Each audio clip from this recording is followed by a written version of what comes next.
We will now start to wind the bobbins to make the pricking and the pattern. So as you can see, I have put this on top of my pillow. I have put in the starting pins.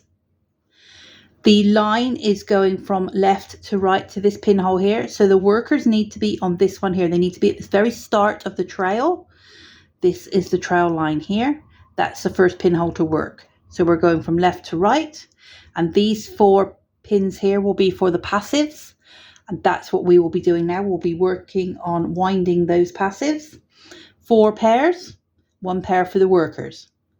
So I will be using size 8 pearly cotton in various different colors so we can see where everything's going. I will be using white for the workers, and I am using a selection of bobbins, plastic, wood, whatever I have available, and whatever are empty at the time. You use whatever you have to hand. So we will now be winding 1 pair. So you will need 2 bobbins. We will pick a color.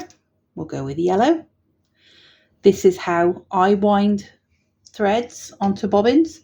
There are a few different ways. You can also use a winder, and I will be covering that at a later date. However, this is how I wind my bobbins. So I am right-handed. So I put the bobbin in my left hand. The thread end goes flush against the neck of the bobbin, which is the indented part between the head and the body or the shank. And then I come down and over the top, down and over the top, just a few times to secure it. Once it is secured, we then twist the bobbin towards the inside of your hand. If you look at the top of the bobbin, it's actually being wound clockwise. That is what we're looking for. So you just, if you put your finger and thumb and hold the thread there, it gives you a good idea of where to guide the thread on the bobbin so that you can wind it evenly. You really don't want big lumps of thread at one end and nothing at the other. So you just carry on winding until you have a good amount on there. I always say it's better to have more than not enough. Go down, back up again. When you have enough thread on your bobbin, you will need to thread from the bobbin goes over your finger. Close your finger over it, turn it upside down, and then this part here goes over the top of the bobbin. Put your finger on to stop it coming off, and then pull the thread from the ball. And that should then tighten it up enough for you to be able to just hold it.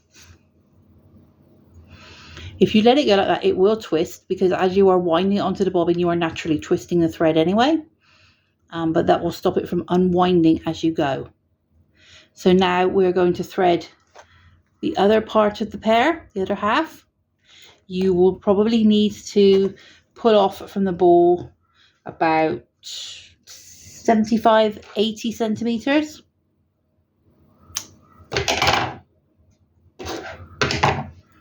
And we're going to do exactly the same again. Hold the bobbin in your left hand. Put the end of the thread right up against the bobbin neck there. Down and up, down and up.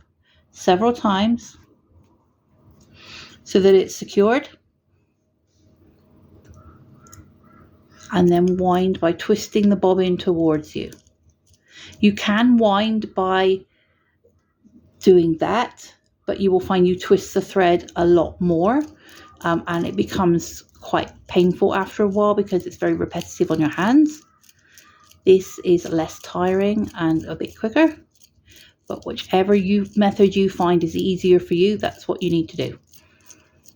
So as you can see, as you wind, you will pull that one up. You have a hitch on this one, so you don't have to worry about it coming undone. We're going to put a hitch on this one. So exactly the same as before. Goes underneath, flip it over, put the bobbin head through and pull. You now have a pair of bobbins that are joined together. And that's what we're going to do with all of our pairs. So I'm just going to pop that one over the second pin in, because the first pin is for the worker. Even them up, make sure they're nice and even. This is about 3 inches or thereabouts. 3-4 inches is a good length to have away from the pins. It gives you freedom of movement. The bobbins won't cluster up and get tangled, and you're not so close as you can't see what you're doing.